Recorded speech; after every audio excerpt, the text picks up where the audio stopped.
अरुणकमलसंस्था तद्रजः पुञ्जवर्णा करकमलधृतेष्टा भीतियुग्माम्बुजा च मणिमुकुटविचित्रालङ्कृता कल्पजालै सकलभुवनमाता सन्ततं श्रीं श्रियै नमः।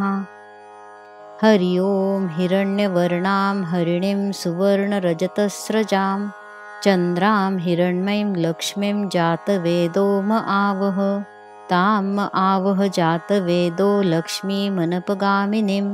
यस्यां हिरण्यं विन्देयं गामश्वं पुरुषानहम् अश्वपूर्वां रथमध्यां हस्तिनादप्रबोधिनीं श्रियं देवीमुपहवये श्रीर्मा देवी जुषताम् कां सोऽस्मितां हिरण्यप्राकाराम् आर्द्रां ज्वलन्तीं तृप्तां तर्पयन्तीं पद्मे स्थितां पद्मवर्णां तामिहोपहवये श्रियं चन्द्रां प्रभासां यशसा ज्वलन्तीं श्रियं लोके देवजुष्टामुदारां तां पद्मनिमीं शरणमहं प्रपद्ये अलक्ष्मीर्मे नश्यतां त्वां ऋणे। आदित्यवर्णे तपसोऽधिजातो वनस्पतिस्तव वृक्षोऽथ बिल्वः तस्य फलानि तपसानुदन्तु मायान्तरायाश्च बाह्या अलक्ष्मी उपैतु मां देवसखः कीर्तिश्च मणिना सह प्रादुर्भूतोऽस्मि राष्ट्रेऽस्मिन् कीर्तिं वृद्धिं ददातु मे क्षुत्पिपासामलां ज्येष्ठाम् अलक्ष्मीं नाशयाम्यहम् अभूतिं समृद्धिं च सर्वात् निर्णुद मे गृहात् गन्धद्वारां दुराधर्षां नित्यपुष्टां करीषिणीम् ईश्वरीं सर्वभूतानां तामिहोपहवये श्रियं मनसः काममाकूतिं वाचः सत्यमशीमहि पशूनां रूपमन्नस्य मयि श्रीश्रयतां यशः कर्दमेन प्रजा भूता मयि सम्भव कर्दम श्रियं वासय मे कुले मातरं पद्ममालिनीम् आपस्रजन्तु स्निग्धानि चिक्लितवसमे गृहे निचदेवीं मातरं श्रियं वासय मे कुले आर्द्रां ह्यः करिणीं यष्टिं सुवर्णां हेममालिनीं सूर्यां हिरण्मयीं लक्ष्मीं जातवेदोम आवह आर्द्रां पुष्करिणीं पुष्टिं पिङ्गलां पद्ममालिनीं चन्द्रां हिरण्मयीं लक्ष्मीं जातवेदोम आवह ताम आवह जातवेदो लक्ष्मीमनपगामिनीं यस्यां हिरण्यं प्रभूतं गावो दास्योश्वान् विन्देयं पुरुषानहम् यः शुचिप्रयतो भूत्वा जुहुयादाजमन्वहं सूक्तं पञ्चदशर्चं च श्रीकामः सततं जपेत्। हरि ओं हिरण्यवर्णां हरिणीं सुवर्णरजतस्रजां चन्द्रां हिरण्मयीं लक्ष्मीं जातवेदोम आवह ताम आवह जातवेदो लक्ष्मीमनपगामिनीं यस्यां हिरण्यं विन्देयं गामश्वं पुरुषानहम् अश्वपूर्वां रथमध्यां हस्तिनादप्रबोधिनीं श्रियं देवीमुपहवये श्रीर्मा देवी जुषताम् कां सोऽस्मितां हिरण्यप्राकाराम् आर्द्रां ज्वलन्तीं तृप्तां तर्पयन्तीं पद्मे स्थितां पद्मवर्णां तामिहोपहवये श्रियं चन्द्रां प्रभासां यशसा ज्वलन्तीं श्रियं लोके देवजुष्टामुदारां तां पद्मनिमीं शरणमहं प्रपद्ये अलक्ष्मीर्मे नश्यतां त्वां ऋणे। आदित्यवर्णे तपसोऽधिजातो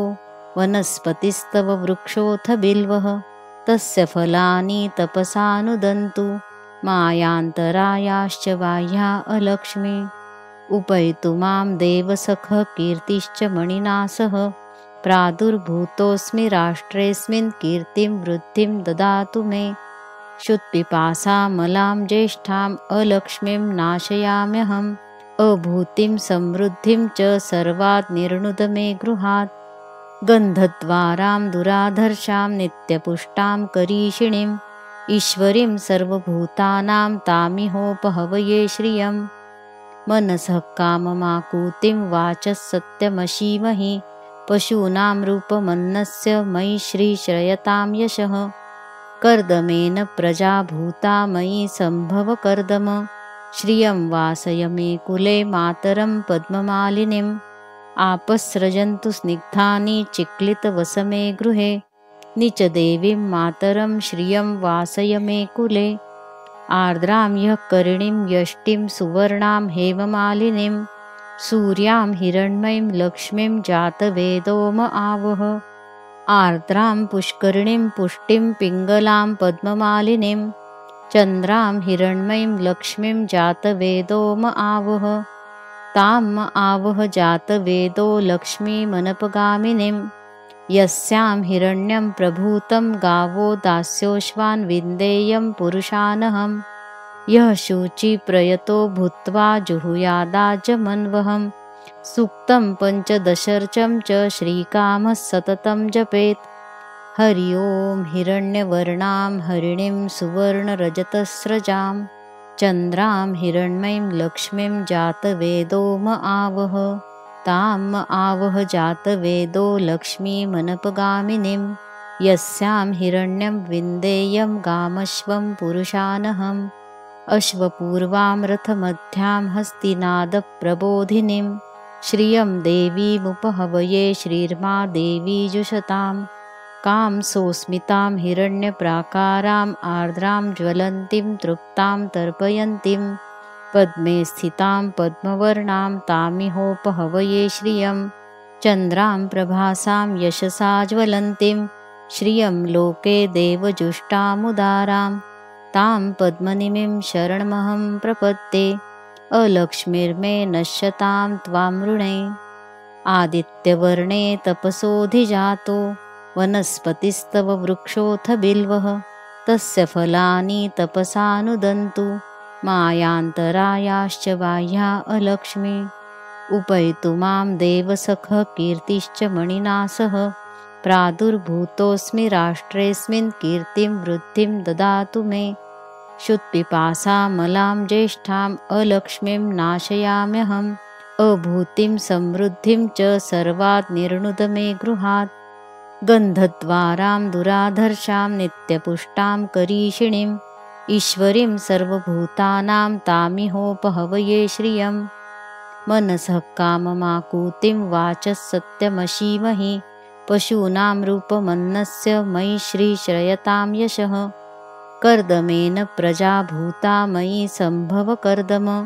श्रियं वासय मे कुले मातरं पद्ममालिनीम् आपस्रजन्तु स्निग्धानि चिक्लितवसमे गृहे नीचदेवीं मातरं श्रियं वासय मे कुले आर्द्रां ह्यः करिणीं यष्टिं सुवर्णां हेममालिनीं सूर्यां हिरण्मयीं लक्ष्मीं जातवेदो म आवह आर्द्रां पुष्करिणीं पुष्टिं पिङ्गलां पद्ममालिनीं चन्द्रां हिरण्मयीं लक्ष्मीं जातवेदो म आवह तां म आवह जातवेदो लक्ष्मीमनपगामिनीं यस्यां हिरण्यं प्रभूतं गावो दास्योश्वान् विन्देयं पुरुषानहं यः शुचिप्रयतो भूत्वा जुहुयादाजमन्वहं सूक्तं पञ्चदशर्चं च श्रीकामः सततं जपेत् हरि ओं हिरण्यवर्णां हरिणीं सुवर्णरजतस्रजां चन्द्रां हिरण्मयीं लक्ष्मीं जातवेदो म आवह तां म आवह जातवेदो लक्ष्मीमनपगामिनीं यस्यां हिरण्यं विन्देयं गामश्वं पुरुषानहम् अश्वपूर्वां रथमध्यां हस्तिनादप्रबोधिनीं श्रियं देवीमुपहवये श्रीर्मा देवी जुषतां कां सोऽस्मितां हिरण्यप्राकाराम् आर्द्रां ज्वलन्तीं तृप्तां तर्पयन्तीं पद्मे स्थितां पद्मवर्णां तामिहोपहवये श्रियं चन्द्रां प्रभासां यशसा ज्वलन्तीं श्रियं लोके देवजुष्टामुदारां तां पद्मनिमीं शरणमहं प्रपद्ये अलक्ष्मीर्मे नश्यतां त्वामृणे आदित्यवर्णे तपसोऽधिजातो वनस्पतिस्तव वृक्षोऽथ बिल्वः तस्य फलानि तपसानुदन्तु मायान्तरायाश्च बाह्या अलक्ष्मी उपैतु मां देवसखः कीर्तिश्च मणिना सह प्रादुर्भूतोऽस्मि राष्ट्रेऽस्मिन् कीर्तिं वृद्धिं ददातु मे क्षुत्पिपासामलां ज्येष्ठाम् अलक्ष्मीं नाशयाम्यहम् अभूतिं समृद्धिं च सर्वात् निर्णुद मे गृहात् गन्धद्वारां दुराधर्षां नित्यपुष्टां करीषिणीम् ईश्वरीं सर्वभूतानां तामिहोपहवये श्रियम् मनसः काममाकुतिं वाचः सत्यमशीमहि पशूनां रूपमन्नस्य मयि श्रीश्रयतां यशः कर्दमेन प्रजा भूता मयि सम्भव कर्दम श्रियं वासय मे कुले मातरं पद्ममालिनीम् आपस्रजन्तु स्निग्धानि चिक्लितवसमे गृहे निचदेवीं मातरं श्रियं वासय मे कुले आर्द्रां ह्यः करिणीं यष्टिं सुवर्णां हेममालिनीं सूर्यां हिरण्मयीं लक्ष्मीं जातवेदोम आवह आर्द्रां पुष्करिणीं पुष्टिं पिङ्गलां पद्ममालिनीं चन्द्रां हिरण्मयीं लक्ष्मीं जातवेदोम आवह ताम् आवह जातवेदो लक्ष्मीमनपगामिनीं यस्यां हिरण्यं प्रभूतं गावो दास्योश्वान् विन्देयं पुरुषानहम् यः शुचिप्रयतो भूत्वा जुहुयादाजमन्वहम् सूक्तं पञ्चदशर्चं च श्रीकामः सततं जपेत् हरि ओं हिरण्यवर्णां हरिणीं सुवर्णरजतस्रजां चन्द्रां हिरण्मयीं लक्ष्मीं जातवेदोम आवह ताम् आवह जातवेदो लक्ष्मीमनपगामिनीं यस्यां हिरण्यं विन्देयं गामश्वं पुरुषानहम् अश्वपूर्वां रथमध्यां हस्तिनादप्रबोधिनीं श्रियं देवीमुपहवये श्रीर्मा देवी जुषतां कां सोऽस्मितां हिरण्यप्राकाराम् आर्द्रां ज्वलन्तीं तृप्तां तर्पयन्तीं पद्मे स्थितां पद्मवर्णां तामिहोपहवये श्रियं चन्द्रां प्रभासां यशसा ज्वलन्तीं श्रियं लोके देवजुष्टामुदारां तां पद्मनिमीं शरणमहं प्रपद्ये अलक्ष्मीर्मे नश्यतां त्वामृणे आदित्यवर्णे तपसोऽधिजातो वनस्पतिस्तव वृक्षोऽथ बिल्वः तस्य फलानि तपसानुदन्तु मायान्तरायाश्च बाह्या अलक्ष्मी उपैतु मां देवसखः कीर्तिश्च मणिना सह प्रादुर्भूतोऽस्मि राष्ट्रेऽस्मिन् कीर्तिं वृद्धिं ददातु मे क्षुत्पिपासामलां ज्येष्ठाम् अलक्ष्मीं नाशयाम्यहम् अभूतिं समृद्धिं च सर्वात् निर्णुद मे गृहात् गन्धद्वारां दुराधर्षां नित्यपुष्टां करीषिणीम् ईश्वरीं सर्वभूतानां तामिहोपहवये श्रियम् मनसः काममाकुतिं वाचः सत्यमशीमहि पशूनां रूपमन्नस्य मयि श्रीश्रयतां यशः कर्दमेन प्रजा भूता मयि सम्भव कर्दम श्रियं वासय मे कुले मातरं पद्ममालिनीम् आपस्रजन्तु स्निग्धानि चिक्लितवसमे गृहे निचदेवीं मातरं श्रियं वासय मे कुले आर्द्रां ह्यः करिणीं यष्टिं सुवर्णां हेममालिनीं सूर्यां हिरण्मयीं लक्ष्मीं जातवेदोम आवह आर्द्रां पुष्करिणीं पुष्टिं पिङ्गलां पद्ममालिनीं चन्द्रां हिरण्मयीं लक्ष्मीं जातवेदोम आवह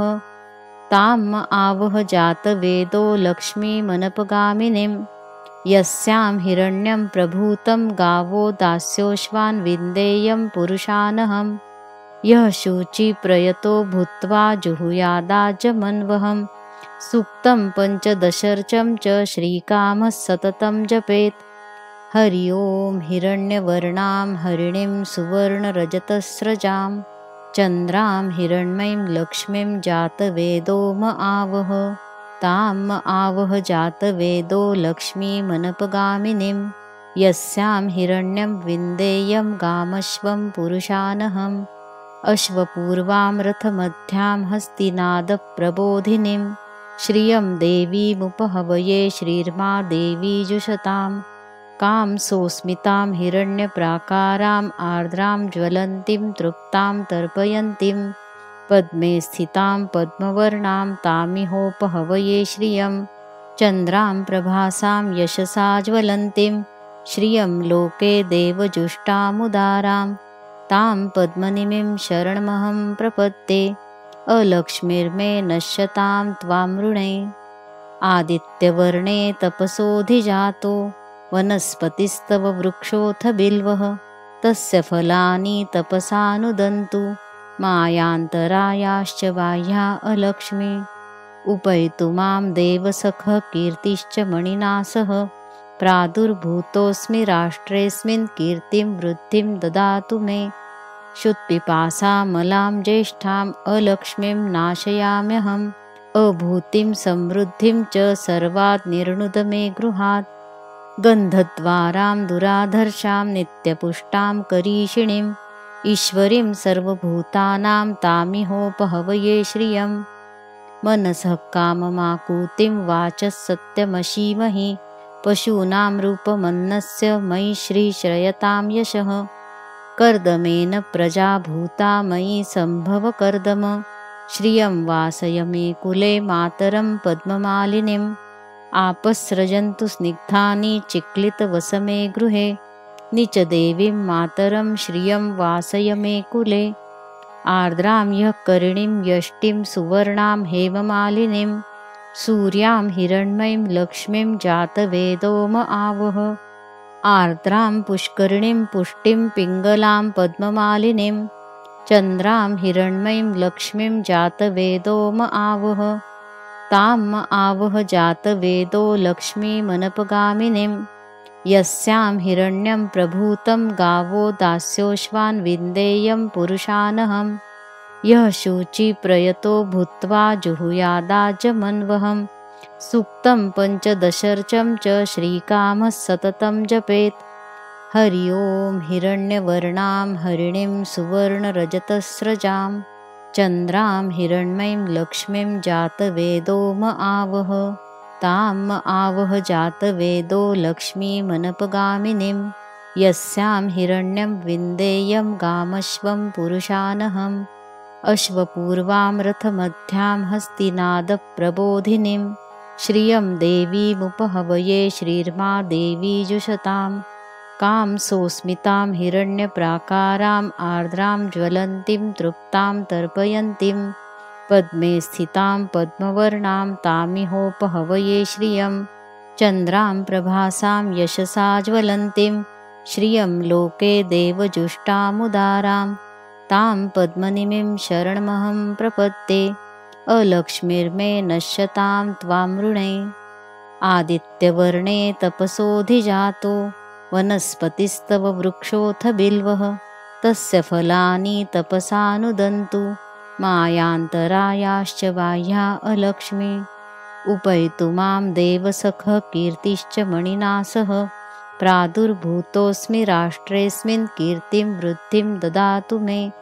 क्षुत्पिपासामलां ज्येष्ठाम् अलक्ष्मीं नाशयाम्यहम् अभूतिं समृद्धिं च सर्वात् निर्णुद मे गृहात्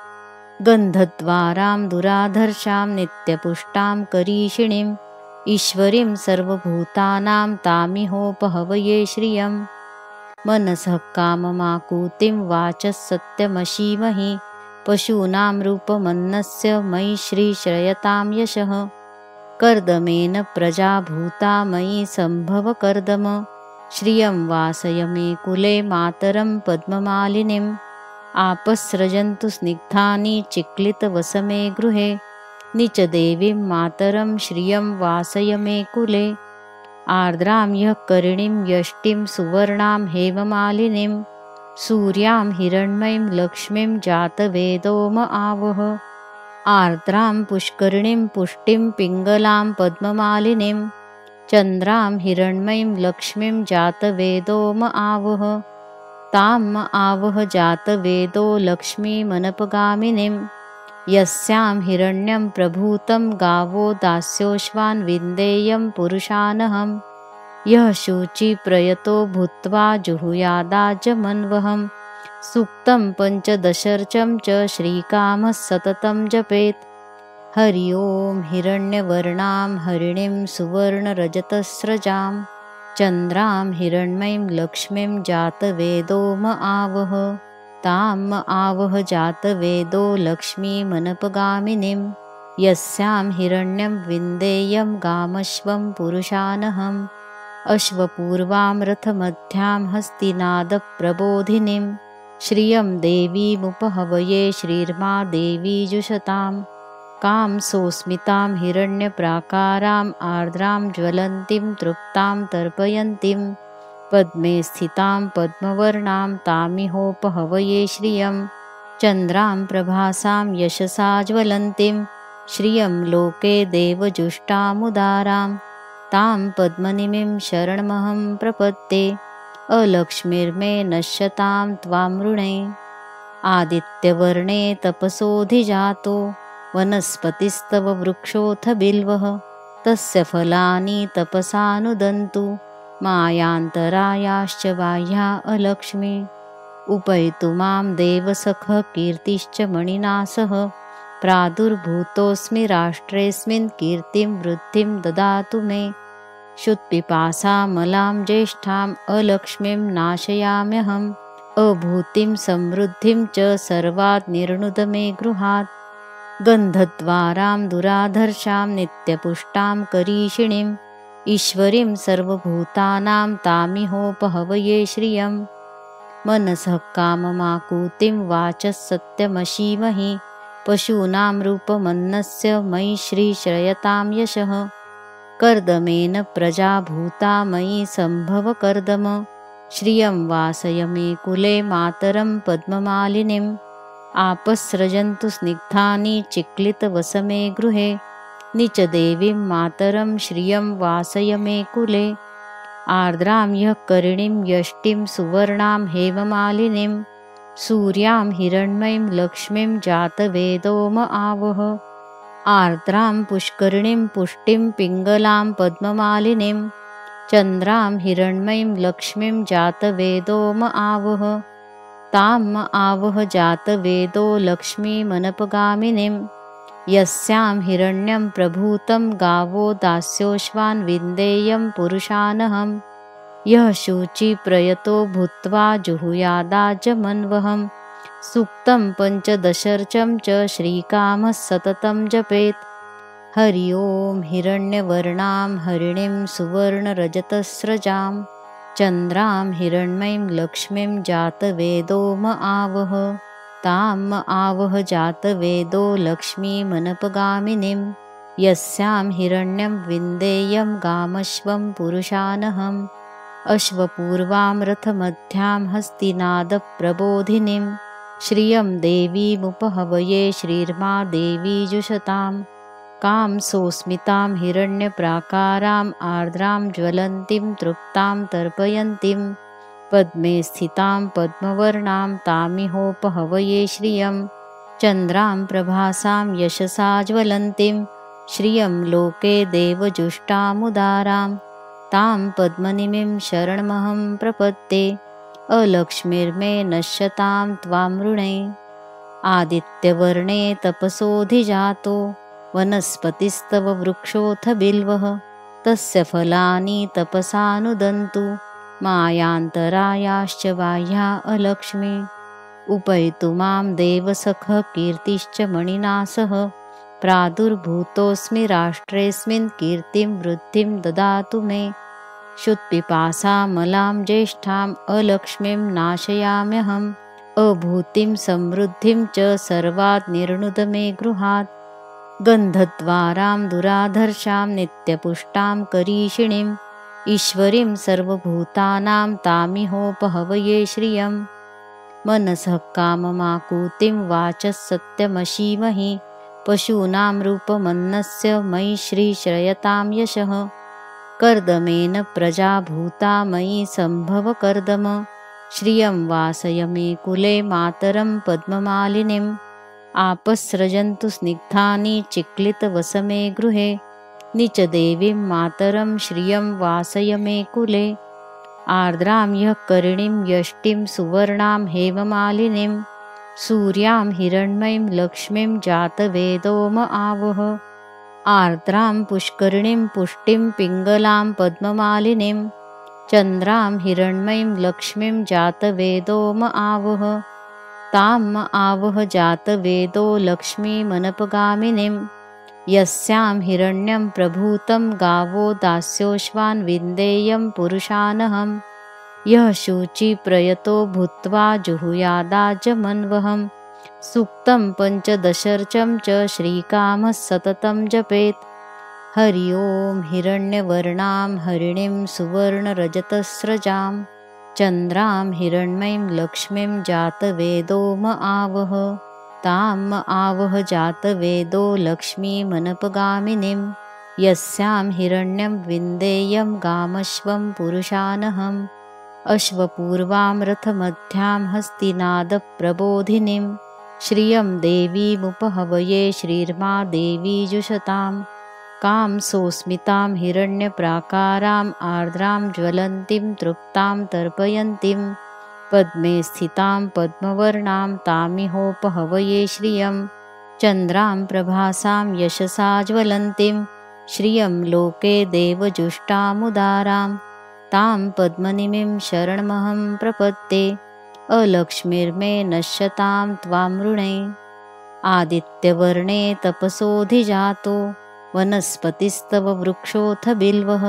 तस्य फलानि तपसानुदन्तु मायान्तरायाश्च बाह्या अलक्ष्मी उपैतु मां देवसखः कीर्तिश्च मणिना सह प्रादुर्भूतोऽस्मि राष्ट्रेऽस्मिन् कीर्तिं वृद्धिं ददातु मे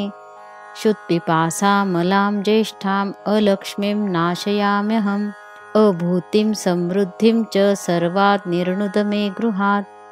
गन्धद्वारां दुराधर्षां नित्यपुष्टां करीषिणीम् ईश्वरीं सर्वभूतानां तामिहोपहवये श्रियं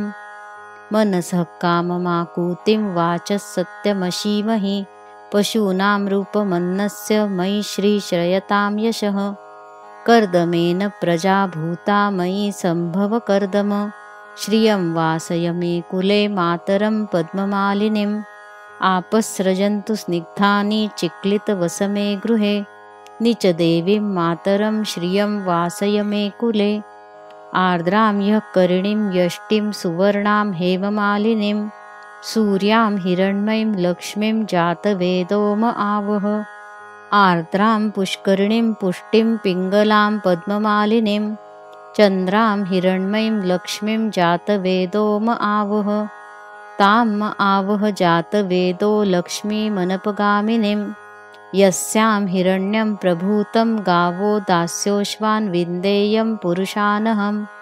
यः शुचिप्रयतो भूत्वा जुहुयादाजमन्वहम् सूक्तं पञ्चदशर्चं च श्रीकामः सततं जपेत्। हरि ओं हिरण्यवर्णां हरिणीं सुवर्णरजतस्रजां चन्द्रां हिरण्मयीं लक्ष्मीं जातवेदो म आवह ताम् आवह जातवेदो लक्ष्मीमनपगामिनीं यस्यां हिरण्यं विन्देयं गामश्वं पुरुषानहम् अश्वपूर्वां रथमध्यां हस्तिनादप्रबोधिनीं श्रियं देवीमुपहवये श्रीर्मा देवी जुषताम् कां सोऽस्मितां हिरण्यप्राकाराम् आर्द्रां ज्वलन्तीं तृप्तां तर्पयन्तीं पद्मे स्थितां पद्मवर्णां तामिहोपहवये श्रियं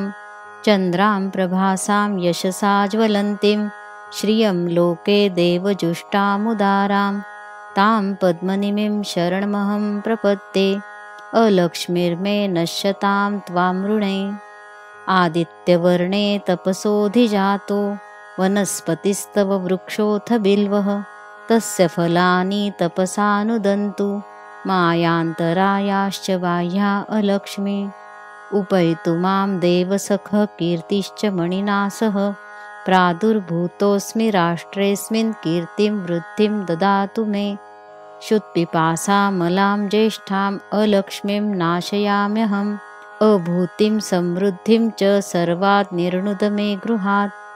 गन्धद्वारां दुराधर्षां नित्यपुष्टां करीषिणीम् ईश्वरीं सर्वभूतानां तामिहोपहवये श्रियं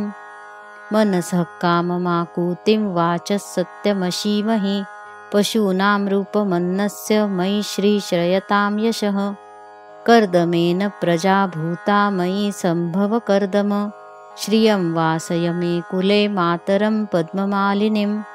आपस्रजन्तु स्निग्धानि चिक्लितवसमे गृहे नीचदेवीं मातरं श्रियं वासय मे कुले आर्द्रां ह्यः करिणीं यष्टिं सुवर्णां हेममालिनीं सूर्यां हिरण्मयीं लक्ष्मीं जातवेदो म आवह आर्द्रां पुष्करिणीं पुष्टिं पिङ्गलां पद्ममालिनीं चन्द्रां हिरण्मयीं लक्ष्मीं जातवेदो म आवह तां म आवह जातवेदो लक्ष्मीमनपगामिनीं यस्यां हिरण्यं प्रभूतं गावो दास्योश्वान् विन्देयं पुरुषानहं यः शुचिप्रयतो भूत्वा जुहुयादाजमन्वहं सूक्तं पञ्चदशर्चं च श्रीकामः सततं जपेत् हरि ओं हिरण्यवर्णां हरिणीं सुवर्णरजतस्रजां चन्द्रां हिरण्मयीं लक्ष्मीं जातवेदो म आवह तां म आवह जातवेदो लक्ष्मीमनपगामिनीं यस्यां हिरण्यं विन्देयं गामश्वं पुरुषानहम् अश्वपूर्वां रथमध्यां हस्तिनादप्रबोधिनीं श्रियं देवीमुपहवये श्रीर्मा देवी जुषतां कां सोऽस्मितां हिरण्यप्राकाराम् आर्द्रां ज्वलन्तीं तृप्तां तर्पयन्तीं पद्मे स्थितां पद्मवर्णां तामिहोपहवये श्रियं चन्द्रां प्रभासां यशसा ज्वलन्तीं श्रियं लोके देवजुष्टामुदारां तां पद्मनिमीं शरणमहं प्रपद्ये अलक्ष्मीर्मे नश्यतां त्वामृणे आदित्यवर्णे तपसोऽधिजातो वनस्पतिस्तव वृक्षोऽथ बिल्वः तस्य फलानि तपसानुदन्तु मायान्तरायाश्च बाह्या अलक्ष्मी उपैतु मां देवसखः कीर्तिश्च मणिना सह प्रादुर्भूतोऽस्मि राष्ट्रेऽस्मिन् कीर्तिं वृद्धिं ददातु मे क्षुत्पिपासामलां ज्येष्ठाम् अलक्ष्मीं नाशयाम्यहम् अभूतिं समृद्धिं च सर्वात् निर्णुद मे गृहात् गन्धद्वारां दुराधर्षां नित्यपुष्टां करीषिणीम् ईश्वरीं सर्वभूतानां तामिहोपहवये श्रियं मनसः काममाकूतिं वाचः सत्यमशीमहि पशूनां रूपमन्नस्य मयि श्रीश्रयतां यशः कर्दमेन प्रजा भूता मयि सम्भव कर्दम श्रियं वासय मे कुले मातरं पद्ममालिनीम् आपस्रजन्तु स्निग्धानि चिक्लितवसमे गृहे नीचदेवीं मातरं श्रियं वासय मे कुले आर्द्रां ह्यः करिणीं यष्टिं सुवर्णां हेममालिनीं सूर्यां हिरण्मयीं लक्ष्मीं जातवेदो म आवह आर्द्रां पुष्करिणीं पुष्टिं पिङ्गलां पद्ममालिनीं चन्द्रां हिरण्मयीं लक्ष्मीं जातवेदो म आवह तां म आवह जातवेदो लक्ष्मीमनपगामिनीं यस्यां हिरण्यं प्रभूतं गावो दास्योश्वान् विन्देयं पुरुषानहं यः शुचिप्रयतो भूत्वा जुहुयादाजमन्वहं सूक्तं पञ्चदशर्चं च श्रीकामः सततं जपेत् हरि ओं हिरण्यवर्णां हरिणीं सुवर्णरजतस्रजां चन्द्रां हिरण्मयीं लक्ष्मीं जातवेदो म आवह तां म आवह जातवेदो लक्ष्मीमनपगामिनीं यस्यां हिरण्यं विन्देयं गामश्वं पुरुषानहम् अश्वपूर्वां रथमध्यां हस्तिनादप्रबोधिनीं श्रियं देवीमुपहवये श्रीर्मा देवी जुषतां कां सोऽस्मितां हिरण्यप्राकाराम् आर्द्रां ज्वलन्तीं तृप्तां तर्पयन्तीं पद्मे स्थितां पद्मवर्णां तामिहोपहवये श्रियं चन्द्रां प्रभासां यशसा ज्वलन्तीं श्रियं लोके देवजुष्टामुदारां तां पद्मनिमीं शरणमहं प्रपद्ये अलक्ष्मीर्मे नश्यतां त्वामृणे आदित्यवर्णे तपसोऽधिजातो वनस्पतिस्तव वृक्षोऽथ बिल्वः तस्य फलानि तपसानुदन्तु मायान्तरायाश्च बाह्या अलक्ष्मी उपैतु मां देवसखः कीर्तिश्च मणिना सह प्रादुर्भूतोऽस्मि राष्ट्रेऽस्मिन् कीर्तिं वृद्धिं ददातु मे क्षुत्पिपासामलां ज्येष्ठाम् अलक्ष्मीं नाशयाम्यहम् अभूतिं समृद्धिं च सर्वात् निर्णुद मे गृहात् गन्धद्वारां दुराधर्षां नित्यपुष्टां करीषिणीम् ईश्वरीं सर्वभूतानां तामिहोपहवये श्रियम् मनसः काममाकुतिं वाचः सत्यमशीमहि पशूनां रूपमन्नस्य मयि श्रीश्रयतां यशः कर्दमेन प्रजा भूता मयि सम्भव कर्दम श्रियं वासय मे कुले मातरं पद्ममालिनीम् आपस्रजन्तु स्निग्धानि चिक्लितवसमे गृहे निचदेवीं मातरं श्रियं वासय मे कुले आर्द्रां ह्यः करिणीं यष्टिं सुवर्णां हेममालिनीं सूर्यां हिरण्मयीं लक्ष्मीं जातवेदोम आवह आर्द्रां पुष्करिणीं पुष्टिं पिङ्गलां पद्ममालिनीं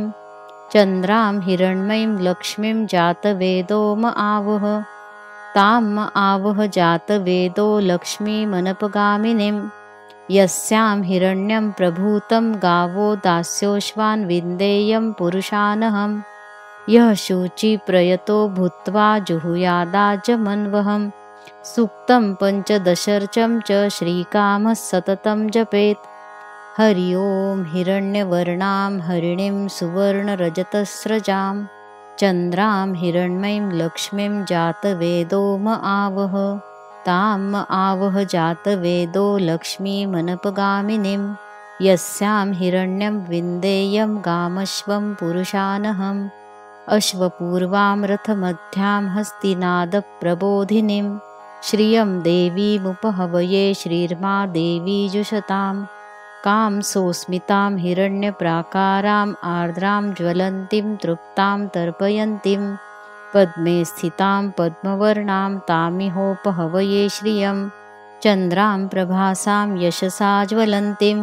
श्रियं लोके देवजुष्टामुदारां तां पद्मनिमीं शरणमहं प्रपद्ये अलक्ष्मीर्मे नश्यतां त्वां ऋणे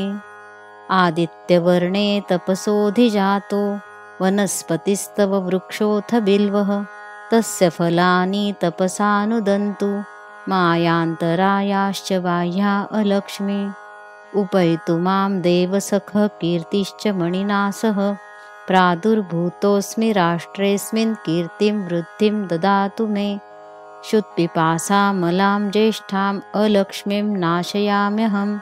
अभूतिं समृद्धिं च सर्वात् निर्णुद मे गृहात् गन्धद्वारां दुराधर्षां नित्यपुष्टां करीषिणीम् ईश्वरीं सर्वभूतानां तामिहोपहवये श्रियम् मनसः काममाकुतिं वाचः सत्यमशीमहि पशूनां रूपमन्नस्य मयि श्रीश्रयतां यशः कर्दमेन प्रजा भूता मयि सम्भव कर्दम श्रियं वासय मे कुले मातरं पद्ममालिनीम् आपस्रजन्तु स्निग्धानि चिक्लितवसमे गृहे निचदेवीं मातरं श्रियं वासय मे कुले आर्द्रां ह्यः करिणीं यष्टिं सुवर्णां हेममालिनीं सूर्यां हिरण्मयीं लक्ष्मीं जातवेदोम आवह आर्द्रां पुष्करिणीं पुष्टिं पिङ्गलां पद्ममालिनीं चन्द्रां हिरण्मयीं लक्ष्मीं जातवेदोम आवह ताम् आवह जातवेदो लक्ष्मीमनपगामिनीं यस्यां हिरण्यं प्रभूतं गावो दास्योश्वान् विन्देयं पुरुषानहम् यः शुचिप्रयतो भूत्वा जुहुयादाजमन्वहम् सूक्तं पञ्चदशर्चं च श्रीकामः सततं जपेत् हरि ओं हिरण्यवर्णां हरिणीं सुवर्णरजतस्रजां चन्द्रां हिरण्मयीं लक्ष्मीं जातवेदोम आवह ताम् आवह जातवेदो लक्ष्मीमनपगामिनीं यस्यां हिरण्यं विन्देयं गामश्वं पुरुषानहम् अश्वपूर्वां रथमध्यां हस्तिनादप्रबोधिनीं श्रियं देवीमुपहवये श्रीर्मा देवी जुषतां कां सोऽस्मितां हिरण्यप्राकाराम् आर्द्रां ज्वलन्तीं तृप्तां तर्पयन्तीं पद्मे स्थितां पद्मवर्णां तामिहोपहवये श्रियं चन्द्रां प्रभासां यशसा ज्वलन्तीं श्रियं लोके देवजुष्टामुदारां तां पद्मनिमिं शरणमहं प्रपद्ये अलक्ष्मीर्मे नश्यतां त्वां ऋणे आदित्यवर्णे तपसोऽधिजातो वनस्पतिस्तव वृक्षोऽथ बिल्वः तस्य फलानि तपसानुदन्तु मायान्तरायाश्च बाह्या अलक्ष्मी उपैतु मां देवसखः कीर्तिश्च मणिना सह प्रादुर्भूतोऽस्मि राष्ट्रेऽस्मिन् कीर्तिं वृद्धिं ददातु मे क्षुत्पिपासामलां ज्येष्ठाम् अलक्ष्मीं नाशयाम्यहम् अभूतिं समृद्धिं च सर्वात् निर्णुद मे गृहात् गन्धद्वारां दुराधर्षां नित्यपुष्टां करीषिणीम् ईश्वरीं सर्वभूतानां तामिहोपहवये श्रियम् मनसः काममाकुतिं वाचः सत्यमशीमहि पशूनां रूपमन्नस्य मयि श्रीश्रयतां यशः कर्दमेन प्रजा भूता मयि सम्भव कर्दम श्रियं वासय मे कुले मातरं पद्ममालिनीम्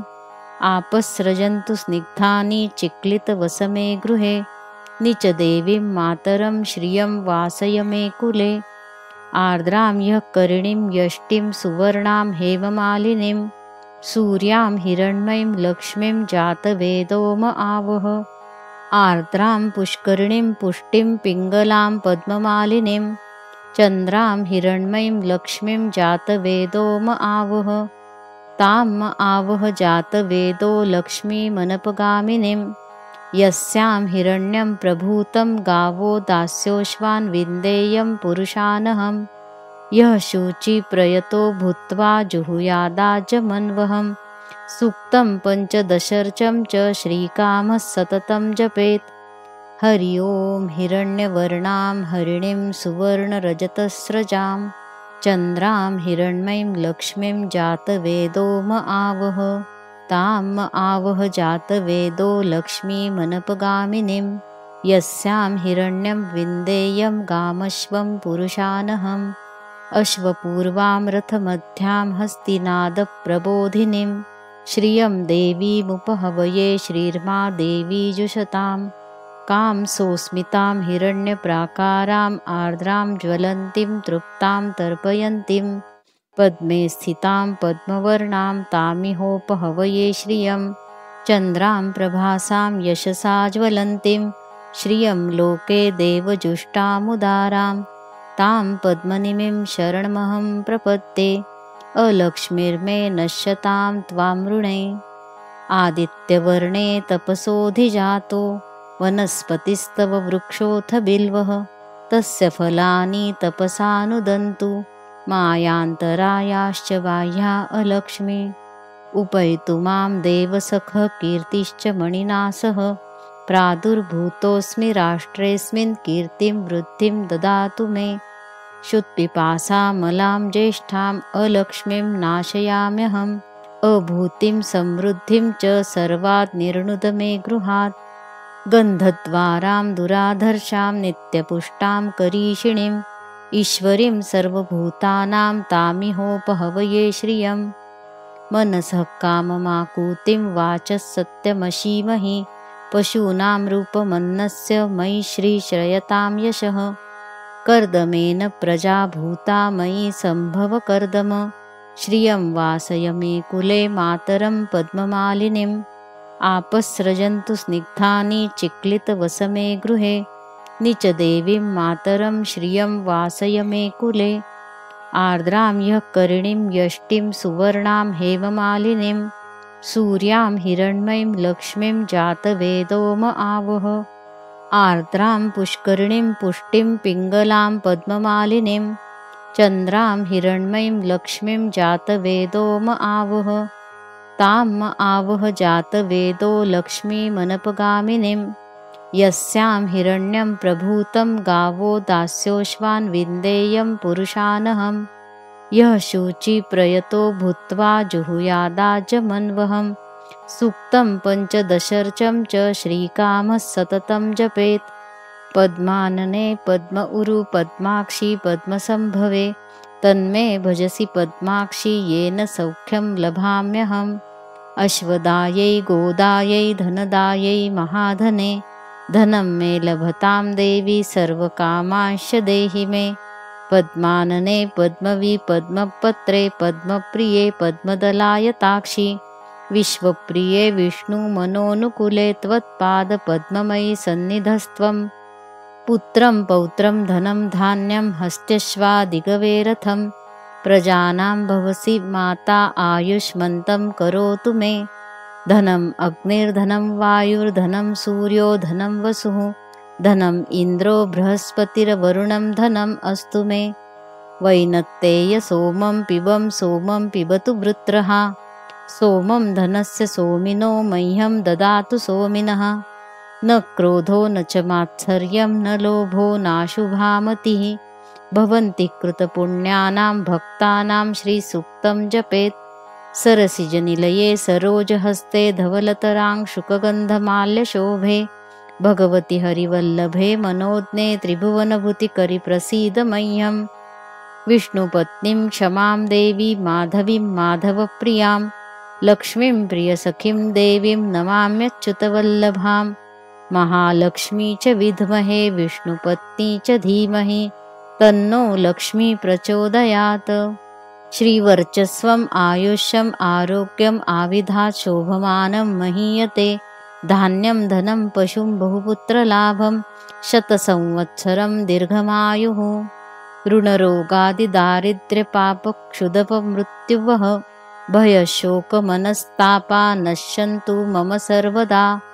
य एवं वेद ॐ महादेव्यै च विद्महे विष्णुपत्नी च धीमहि तन्नो लक्ष्मी प्रचोदयात्। ॐ शान्ति शान्ति शान्ति। इति श्रीसूक्तं समाप्तम्। सर्वमङ्गलमाङ्गल्ये शिवे सर्वार्थसाधिके शरण्ये त्र्यम्बके गौरी नारायणी नमोऽस्तुते नारायणी नमोऽस्तुते नारायणी नमोऽस्तुते।